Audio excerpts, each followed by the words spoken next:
Okay masters, నా పేరు లలిత అండి. నేను ధ్యానంలోకి వచ్చి 10 సంవత్సరాలు అవుతుంది.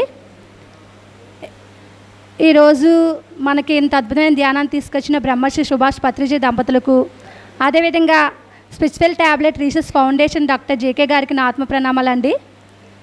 నేను ఈరోజు ఇంత అద్భుతంగా ఇలా ఉన్నానంటే కారణం డాక్టర్ జీకే గారు రాసిన ప్రతి ట్యాబ్లెట్ని నేను ఉపయోగించుకొని నేను ఎంతో అద్భుతంగా ఎదిగానండి. ఎందుకంటే నాకు నడుములో ఉన్న నరంలో ఉన్న వెన్నుపూస నరం చిట్లిపోయిందండి.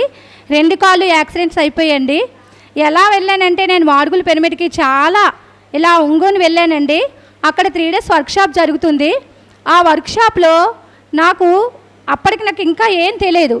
అక్కడ చెప్తున్నారండి, ఎవరైతే దీర్ఘకాలిక సంఘటనలు ఉన్నవాళ్ళు వాళ్ళు ఎక్కువసేపు మెడిటేషన్ చేస్తే వాళ్ళు అనారోగ్యాన్ని తగ్గించుకోగలరు అని చెప్పారండి. నేను ఆ ఒక్క పాయింట్ ఆ క్షణానికి తీసుకొని రోజుకి 7 hours మెడిటేషన్ చేసి 41 days కంప్లీట్ చేసుకొని నేను నా అనారోగ్యాన్ని తగ్గించుకోవడం జరిగిందండి.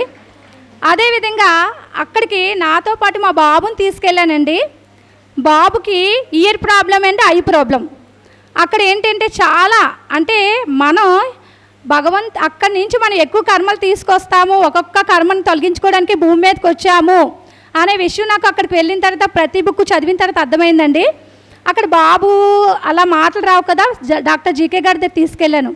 సార్ ఏం చేయాలి సార్ అంటే, సార్ చెప్పారు జోనాథన్ లివింగ్స్టన్ సీగల్ బుక్ చదివించమ్మా అని చెప్పారండి. ఆ జోనాథన్ లివింగ్స్టన్ సీగల్ బుక్ నేను చదివానండి. ఎందుకంటే ఆ అబ్బాయికి ఒక పదం చెప్పాలంటే, ఒక ఏపీఎల్ఈ యాపిల్ చెప్పాలంటే సుమారు 1-2 గంటలు పడుతుందండి. ఒక చెప్పడానికి నా పెదాలు చూసి మాట్లాడడం అలా చేసేవాడు. ఇలా ఈ జోనాథన్ లివింగ్స్టన్ బుక్ చదివించినప్పుడు నాకు ఏంటంటే వాడికి ఒకటే చెప్పాను, చూడు నాన్న, పక్షి ఎగరడానికి ఎంత హార్డ్ వర్క్ చేస్తుందో నువ్వు కూడా అంత హార్డ్ వర్క్ చేస్తే అంత అద్భుతంగా ఎదుగుతావని చెప్పడం జరిగిందండి. అలా ఏదైతే సబ్జెక్ట్ ఉందో ఆ సబ్జెక్ట్ని బాబుకి ప్రతి ఎవ్రీడే నేను బాబుకి సబ్జెక్ట్తో పాటు ధ్యానాన్ని 1 గంట ధ్యానం 6 గంటలు ఇద్దరితో సమానం కదండి. ఆ గంట ధ్యానం ఎవ్రీడే తెల్లవారు 3 గంటలు లేచేవాళ్ళమండి. ఆ అబ్బాయికి ఫస్ట్ ఆఫ్ ఆల్ సాపాసాలు చిన్ని చెప్పేదాన్ని. సా పా సా ఇలా సాపాసాలు చెప్పిన తర్వాత బాబు చేత 1 hour మెడిటేషన్ చేయించేదానండి. 1 hour మెడిటేషన్ చేస్తే 6 గంటల నిద్రతో సమానం కదా. బాబు 3 to 4 మెడిటేషన్ చేసి సబ్జెక్ట్ ఏదైతే ఉందో ఆ సబ్జెక్ట్ని ఎవ్రీడే చదువుతూ ఈరోజు ఇంజనీరింగ్ కంప్లీట్ చేసి జాబు వచ్చిందండి. అంటే ఏంటంటే సారు ప్రత్యక్ష జ్ఞానం పరోక్ష జ్ఞానం అనే బుక్ని తీసుకొచ్చారండి. నాకు నిజంగా ఈరోజు ఆ బుక్ లేకపోతే నేను ఎంత అన్కాన్షియస్ మైండ్లోకి వెళ్ళిపోయిందో నాకే తెలియదండి. నిజంగా అది ప్రతి ప్లస్ సక్సెస్ ప్లస్ జ్ఞానం అంటే కన్నుకు సంబంధించింది, పరా ప్లస్ ఇతరా ప్లస్ జ్ఞానం చెవికి సంబంధించింది. ఇలా ఏంటంటే ఎవరైతే హెల్త్ ప్రాబ్లం పిల్లలతో బాధపడతారో వాళ్ళకి నేను ఈరోజు ఆటిజం పిల్లలకి కౌన్సిలింగ్ ఇవ్వడం జరుగుతుందండి. ప్రతి ఒక్కరికి కూడా అసలు ఎందుకు అలాంటి పిల్లలు వస్తారు, ఆ తల్లిదండ్రులు ఎన్నుకొని వచ్చినప్పుడు ప్రతి తల్లిదండ్రులు ఇద్దరు కూడా శాకాహారులు అవ్వాలండి. ఎందుకంటే వాళ్ళు ఒక యోగులు, మనకు మాస్టర్స్ మన భూమి మీదకి వచ్చారు. అలాంటి పిల్లలు మనం చూడాలంటే చాలా హార్డ్ వర్క్ చేసుకోవాలి. అలా హార్డ్ వర్క్ చేయాలంటే తల్లిదండ్రులు ఇద్దరు కంపల్సరీ ధ్యానం చేయాలి.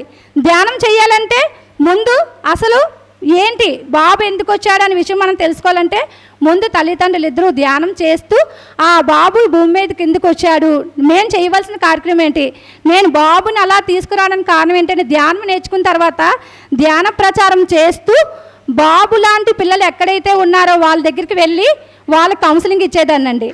ఈరోజు సారు USA నెంబర్స్ పెడతారు, ఇంగ్లీష్లో చెప్పాలి. నాకు అసలు మాట్లాడమే చాలా భయం. నిజంగా ముముక్షు 4 శత్రువులు బుక్ రాశారండి. భయం, అసంపూర్ణ జ్ఞానం, అతీంద్రియ శక్తులు, ఆధ్యాత్మిక బద్ధకం. ఈ భయం అనేది నాలో చాలా ఎక్కువ. సారి USA నెంబర్ పెడితే నాకు భయం వేసేది, ఇదేంట్రా బాబు నేనేమొచ్చి నార్మల్గా నాకు ఎవరితోని మాట్లాడడమే రాదు, కానీ USA నెంబర్ పెట్టారు సార్ అని. కానీ ఒక్కటండి, నాకు బాబు ఎదగాలి, అదొకటి. నాకు ఏదైనా పట్టుదల ఎక్కువ, భయం కూడా ఎక్కువే, పట్టుదల కూడా ఎక్కువే. బాబు ఎదగాలని చెప్పి వాళ్ళు ఏమైనా ఇంగ్లీష్లో మాట్లాడితే వెంటనే ఆ తెలుగులో రాసుకొని ఇంగ్లీష్లో ట్రాన్స్లేషన్ చేసుకొని మరుసటి రోజు వారికి సమాధానం చెప్పేదానండి. అసలు ఆటిజం అంటే ఏంటి, నెక్స్ట్ సెరిబ్రల్ పాలసీ అంటే ఏంటి, ఇలా నేను ఏంటంటే ప్రతిదీ నేర్చుకోవాలని చెప్పి ఈరోజు స్పెషల్ డిఈడి చేశానండి. చేస్తూ నేను ఈరోజు అంత అద్భుతంగా యూకే యుఎస్ఏ కూడా ఆటిజం పిల్లలకి కౌన్సిలింగ్ ఇవ్వడం జరుగుతుందండి. థ్యాంక్ యూ మాస్టర్స్, నాకు ఎంత అద్భుతమైన అవకాశం ఇచ్చారు.